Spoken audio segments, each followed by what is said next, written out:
ဇလန်လေးကတော့လူမတိုင်းဟာသတ်မှတ်ထားတဲ့ program အတိုင်းလှုပ်ဆောင်ချက်တီကိုပဲထပ်ခါတလဲလဲလုပ်နေရတဲ့လောင်ပိတ်ထားတဲ့ကဘာတစ်ခုအကြောင်းပါဒီထက်ကစုံတွဲတယ်လဲဟာဆိုရင်လဲဘယ်သူမှရတဲ့လို့မရအောင်အမြဲတမ်းနန်းနေကြတူတယ်ပေါ့ဒါပေမဲ့ဒီနေ့မှာတော့ထူးခြားမှုတစ်ခုဖြစ်လာခဲ့ပါတယ်အဲ့ဒီအမျိုးသမီးကတတိဝင်လာပြီးသူ့ကားကိုရက်လိုက်ကအမျိုးသားတယောက်ကိုကားပေါ်တက်ဖို့ဖိတ်ခေါ်လိုက်ပါတယ်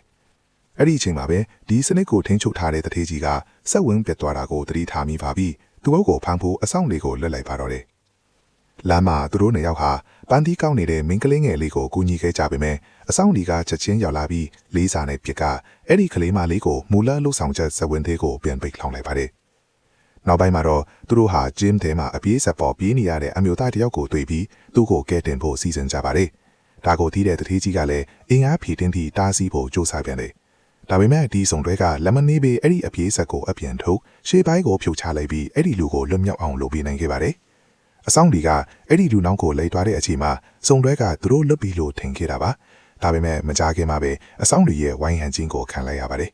အဆောင်တွေကလေစာနဲ့ပစ်တော်မဲ့အချိန်မှာပဲစုံတွဲဟာအရင်လိုပဲအဆုံးမရှိတဲ့နိုင်ရှုံချင်းစက်ဝန်းထဲကိုပြန်ဝင်သွားကြပါတယ်